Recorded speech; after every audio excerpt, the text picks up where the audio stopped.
captain by a hook with a red beard. Captain by a hook with a red beard.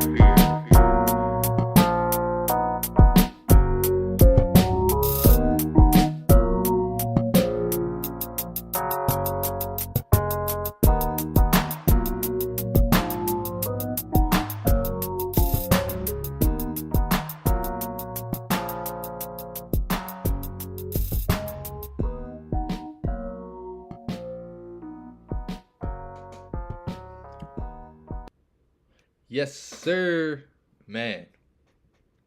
Beautiful, beautiful, beautiful to be here.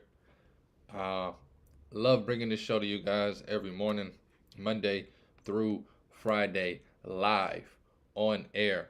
It is, as you see at the bottom of the screen right there, Championship Week. You don't know my name. Baby, baby, baby. There have been 1, 2, 3, 4, 5. 5 teams already won their conference tournament and have gotten an automatic qualifying bid into the field of 68 for the NCAA tournament. 27 teams left to go.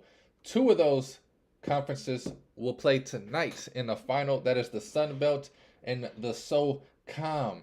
I will get to those games in a minute. However, I do want to shout out the FDU Knights for winning their conference champion. I thought just for having the thing pulled up, I would be able to read it. Fairleigh Dickinson. I didn't know who FDU was. Fairleigh Dickinson. Winners of the Northeast Conference tournament. Wait. I'm confused now, bro. Right here it says they already punched that ticket. But on Google, they got a game tomorrow for the championship.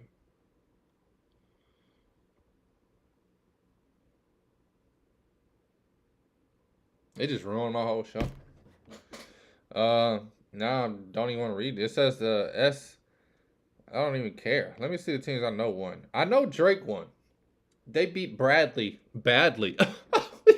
See what I did there? Drake beat Bradley. It was like 77-55.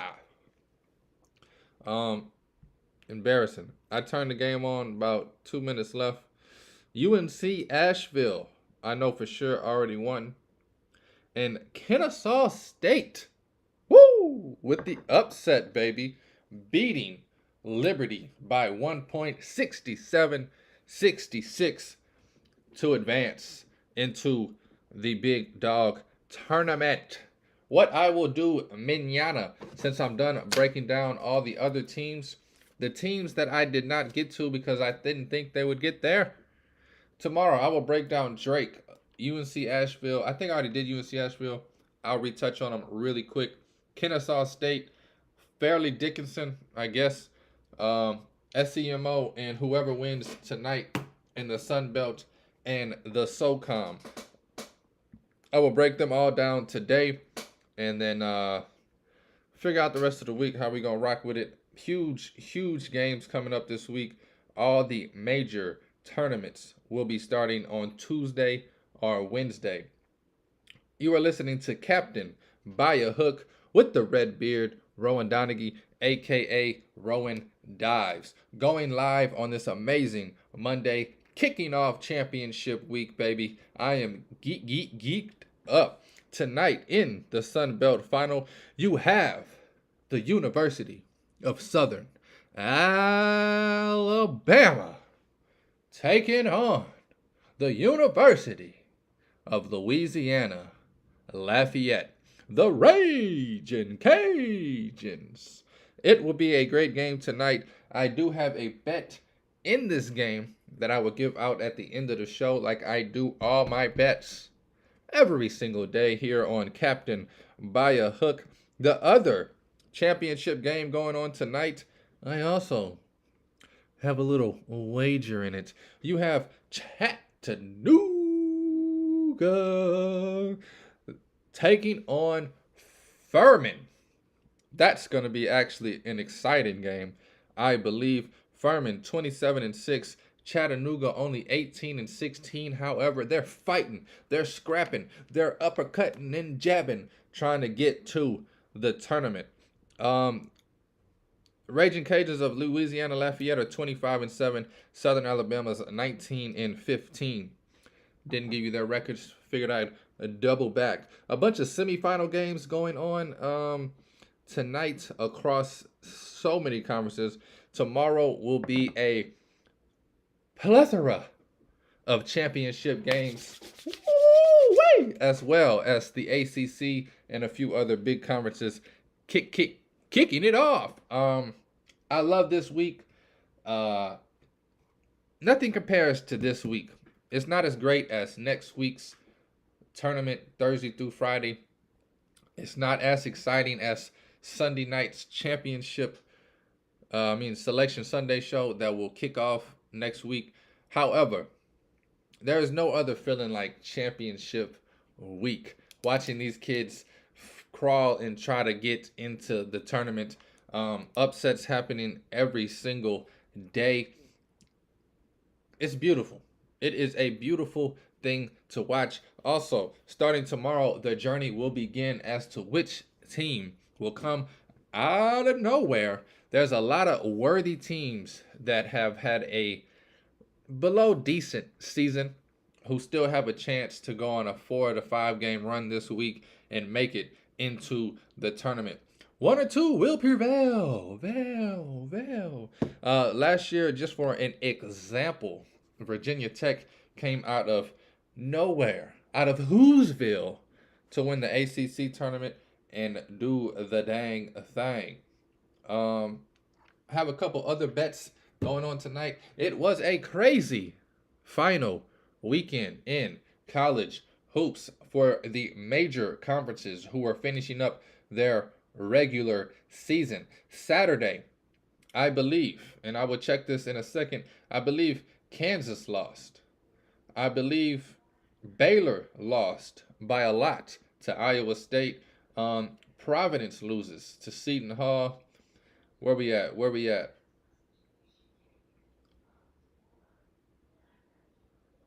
Kansas State losing to West Virginia. Arkansas still cannot find their rhythm, their stride. 2 weeks ago, they were supposed to be getting healthy and ready for a run. That run has not happened. Maybe they go on a run through the SEC tournament. However, I doubt that will happen. TCU also took a loss.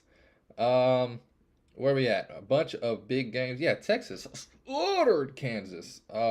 Embarrassing.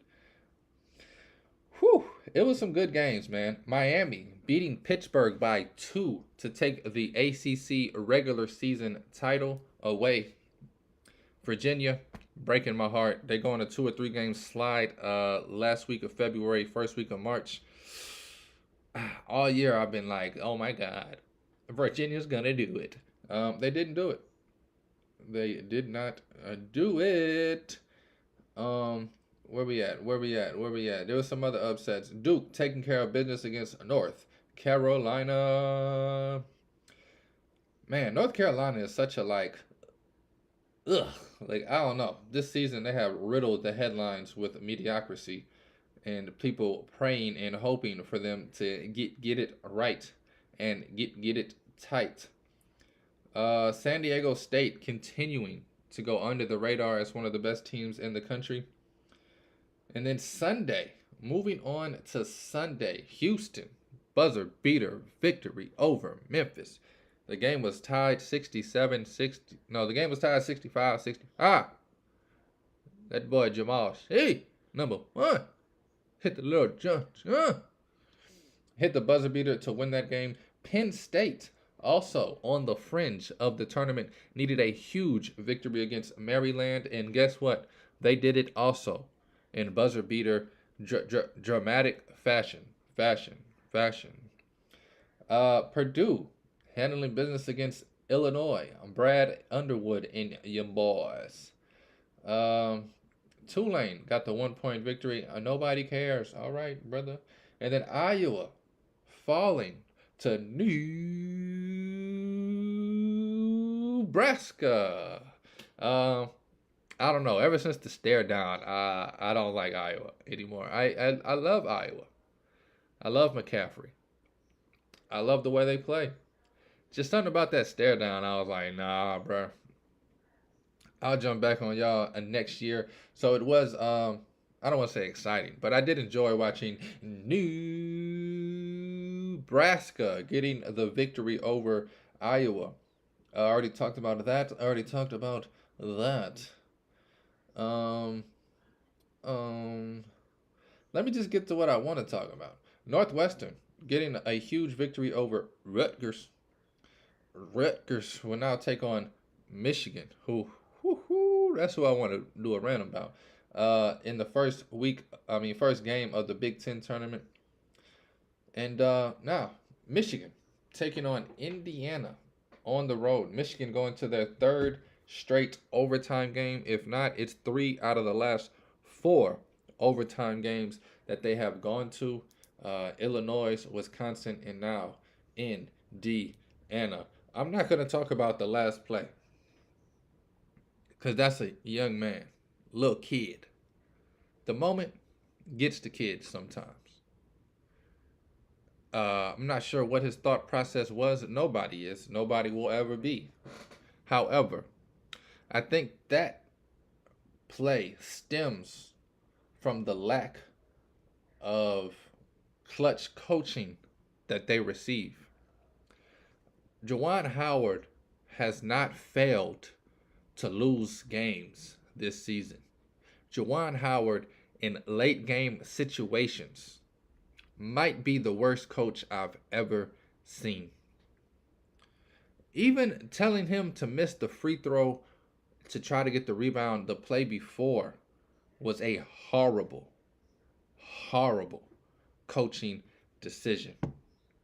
You make the free throw, you foul, and then you still have a chance. However, you miss that free throw, Race Thompson makes those 2 free throws, game is over. You're down 4. What the heck are you doing? You know how impossible it is to miss, rebound, get a shot? Horrible coaching decision.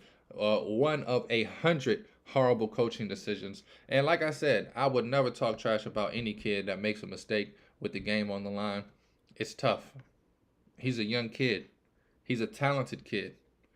I literally pointed at the TV screen, told my girlfriend, I hope number 2 gets this rebound. That's who I want to see take the last shot. He got a little nervous. Made a bad pass. Literally and figuratively threw the game away. It's not his fault. I blame Juwan Howard. If his in-game coaching has anything to say about his coaching, he does not prepare these kids to win ball games in practice or in the game. Got that off my chest. Love Michigan. Love the program that they have going on over there in the maize and blue.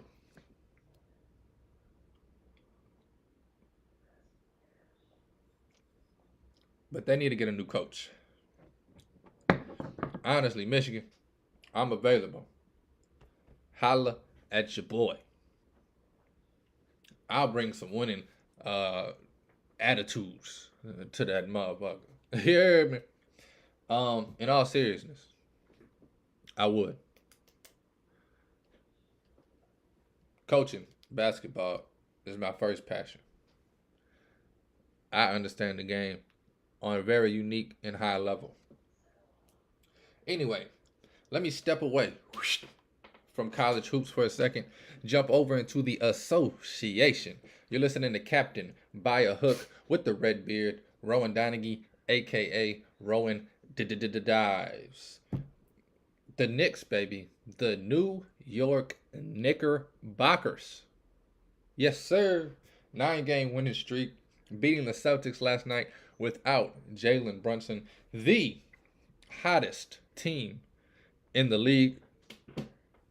They have gone on a crazy run over these 9 games. Not only have they won 9 straight, they have beat pretty much all the Eastern playoff teams right now, and a few of them they beat them twice. Should have screenshotted that when I saw it earlier this morning. I think they beat the Heat twice, the Philly twice, Celtics twice. Maybe I'm over. I don't know. They beat some great teams. They're playing fantastic basketball. The shots that usually don't fall for New York happens to be falling for New York. I am a Knicks fan. I have been a Knicks fan most of my life. I love this team. There's been 2 teams in my life that I've fallen in love with as far as Knicks go. 2011 to 13 was one of them.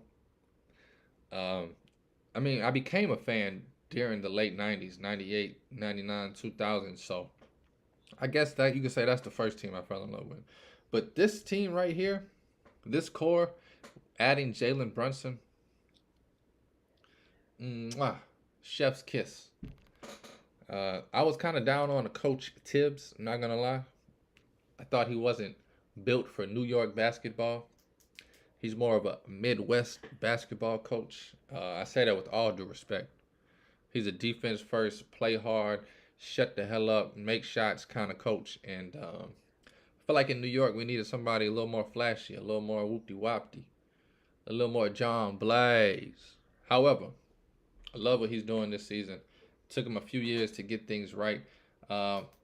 It's crazy because now it looks like he was just waiting for a point guard that could run his system. And Jalen Brunson has ran it to perfection.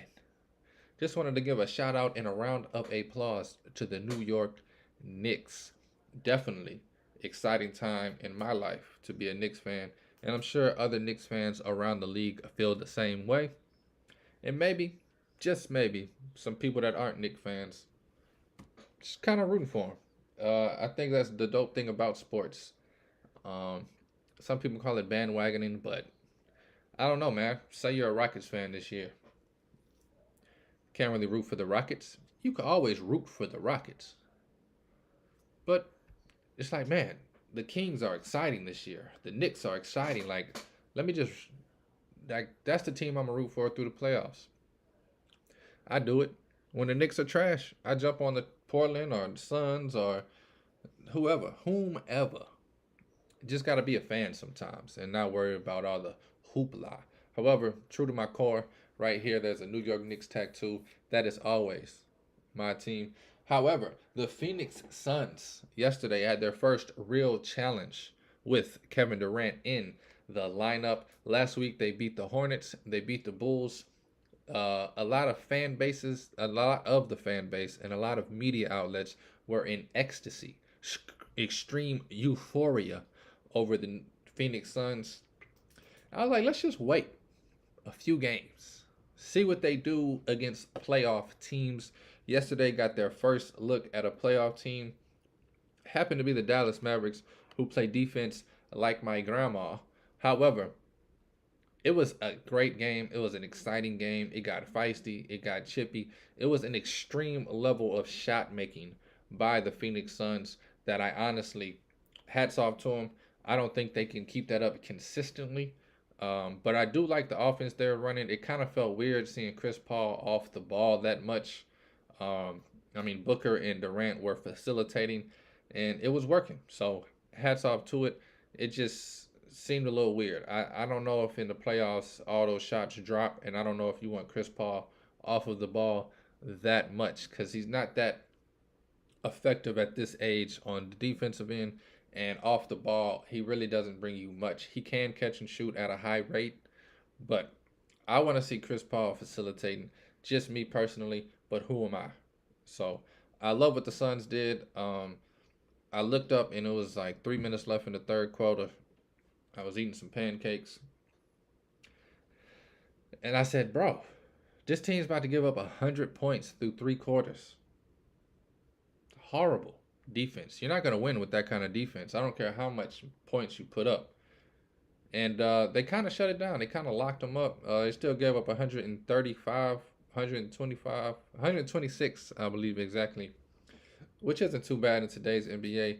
I'd like to see them keep teams under 110 because, like I said, the amount of shot making that they did do yesterday was very impressive, very above average, very, I don't know. I don't know if they can do it consistently. Ish Wainwright had 3 or 4 clutch 3-point shots. I think he hit 3 out of the 4 in the fourth quarter to really get them on that roll, sitting in the corner.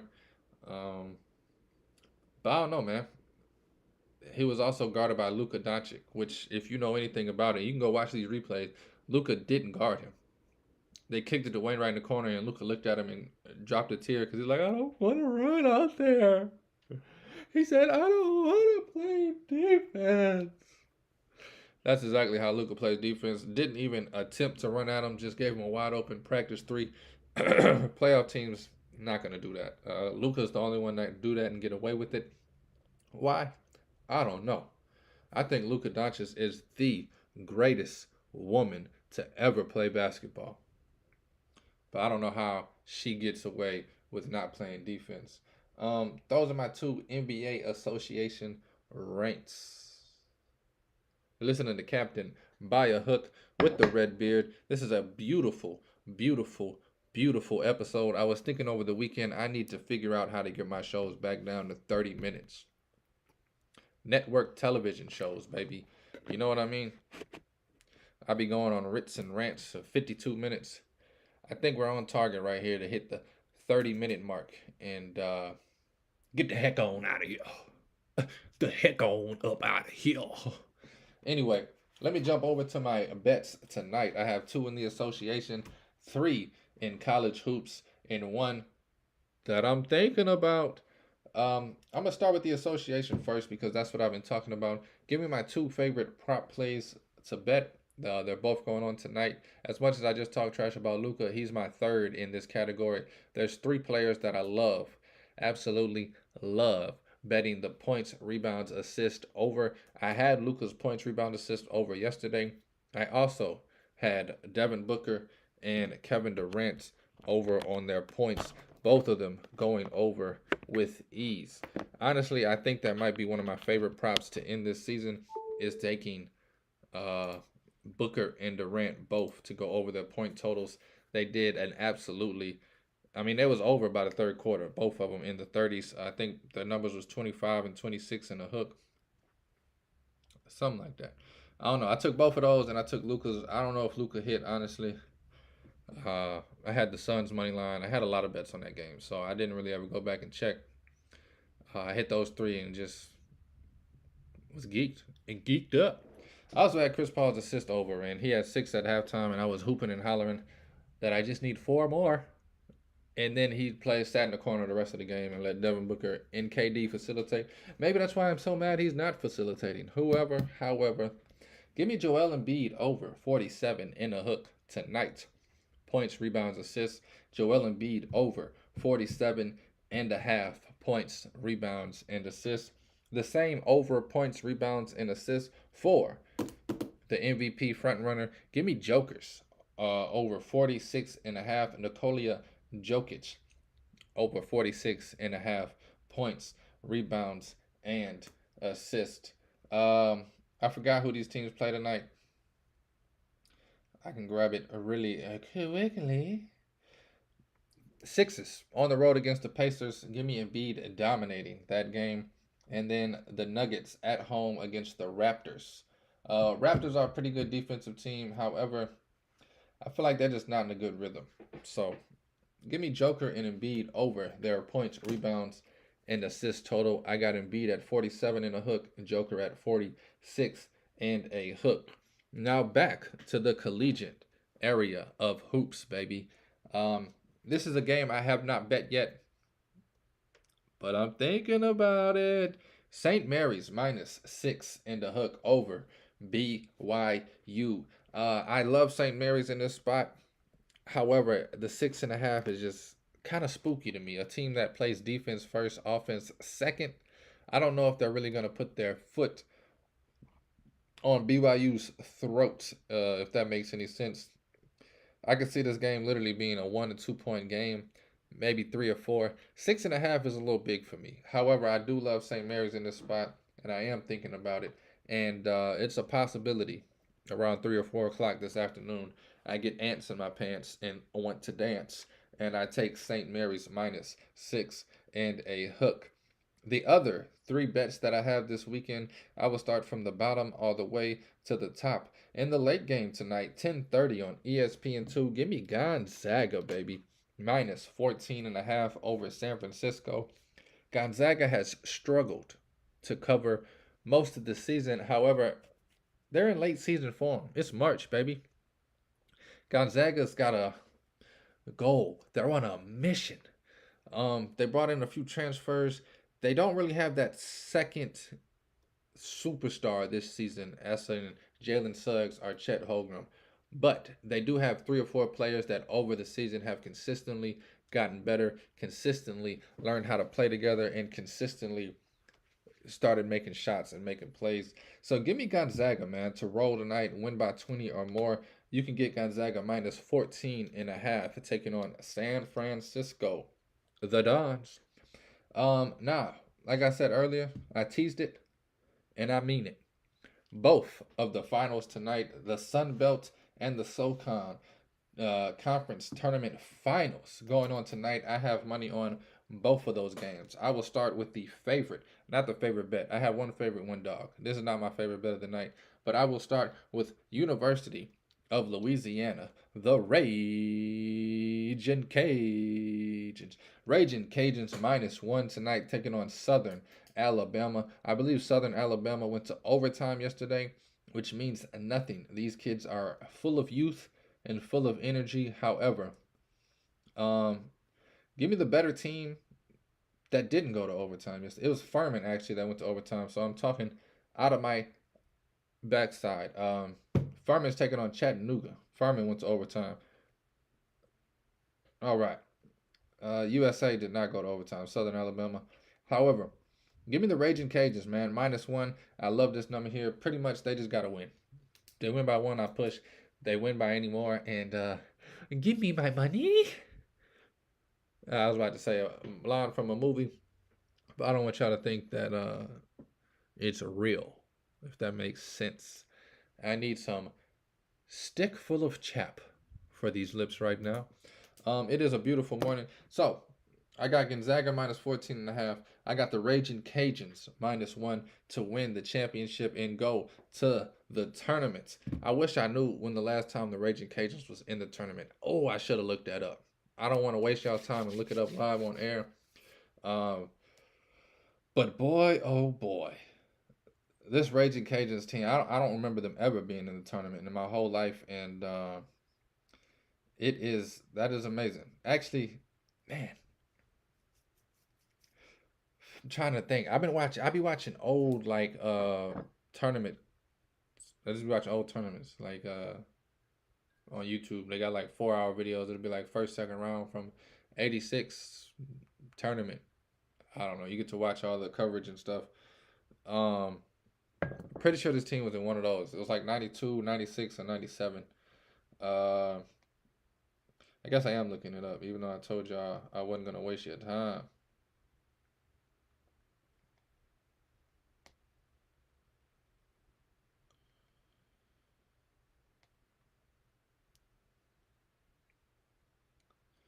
It was actually sooner than I thought. They got 6 appearances. 82, 83, 92 is the one I watched for sure. For sure. 92, 94, 2000. And then the last time was 2014. That's exciting, man. I don't remember that year. But Geeked up. Give me Raging Cajuns -1 tonight. The last bet that I have for you, Furman just went to overtime yesterday. Give me those tired legs to not hit their outside jumper. Give me Chattanooga, baby. Nooga. Give me Chattanooga +6.5. Absolutely love this bet. I am geeked. I am excited. I am ready to watch an upset in the SOCOM conference championship tournament. I also love Chattanooga. I want to see them in the tournament. So without this victory, I don't think they get in the field. Let's go. Rooting for Chattanooga tonight. That's Chattanooga +6.5. Raging Cajuns -1. Gonzaga -14.5. Joel Embiid over 47.5 points, rebounds, assists. Joker Nikola Jokic over 46.5 points, rebounds, and assists. And like I said, the one possible that I'm thinking of, St. Mary's -6.5. Thank you guys for listening. Thank you for watching. Thank you for the love and the support. This is Captain by a Hook with the red beard, Rowan Donaghy, aka Rowan Dives. And this is championship week in college basketball. Please take all wagers at your own risk, and please gamble responsibly. Dobbs.